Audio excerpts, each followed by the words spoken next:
Salam sehat. Perkenalkan, saya Dr. Bagus, spesialis penyakit dalam yang bertugas di RSUD Abdurrahim Situbondo. Di sini saya akan sedikit menjelaskan tentang apa itu DBD. Yuk, simak videonya. Apa itu DBD? Atau yang dikenal sebagai demam berdarah dengue, yaitu suatu penyakit yang disebabkan oleh karena virus dengue yang dapat ditularkan oleh gigitan nyamuk. Apa saja nyamuknya? Yaitu yang pertama adalah nyamuk Aedes aegypti, yang kedua adalah nyamuk Aedes albopictus. Apa saja gejala yang bisa terjadi pada penderita DBD? Yang pasti keluhan pertama yaitu demam.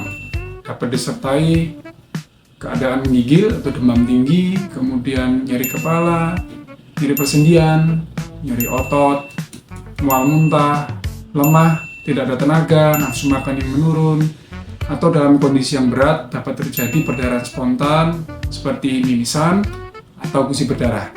Bagaimana perjalanan penyakit dari demam berdarah itu sendiri? Dibagi dalam 3 fase yang sering kita kenal, yaitu yang pertama fase demam. Jadi pasien datang dengan keluhan demam yang sangat tinggi pada hari pertama, bisa sampai hari ketiga atau 4, dengan bentuk pola yaitu planakda yang kita kenal, demam tinggi, kemudian turun di hari ketiga dan 4, dengan suhu lebih dari 38 derajat Celcius. Kemudian yang kedua, fase kritis atau fase kebocoran plasma, di mana kadang-kadang pasien merasa demam sudah turun, tapi merupakan fase yang harus diperhatikan karena dapat terjadi perdarahan spontan karena terjadinya kebocoran plasma dengan tanda-tanda seperti bintik-bintik merah di tangan, lengan atas, kaki atau badan, disertai ada perdarahan seperti mimisan, gusi berdarah, dan dapat disertai dengan derajat yang berat yaitu tensi yang tiba-tiba turun mendadak, kesadaran menurun, dan sebagainya.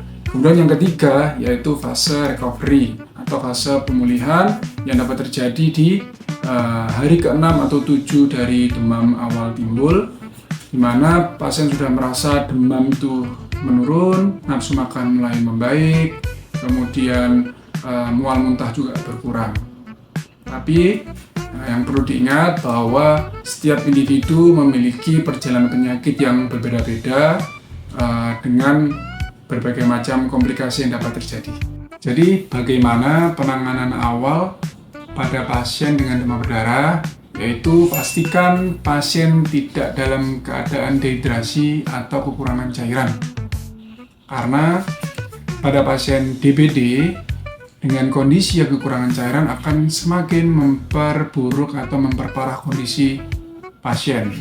Usahakan minum yang cukup, makan yang baik, sehingga status volume pada pasien terjaga, sehingga kondisi darah tidak semakin mengental, di mana akan dapat menyebabkan peningkatan dari nilai hematokrit, yang dapat menyebabkan kondisi gangguan tanda-tanda vital seperti shock atau misalnya tekanan darah yang turun mendadak, yang dapat menyebabkan kondisi berat yaitu kematian. Berikutnya, jika demam dapat diberikan penurun panas atau obat-obat untuk mengurangi gejala lainnya. Apabila dalam 1 atau 3 hari pengawasan kondisi tidak cukup baik, segera bawa pasien untuk melakukan pemeriksaan lanjutan di rumah sakit atau sarana kesehatan terdekat. Semoga info ini bermanfaat untuk semua. Salam sehat.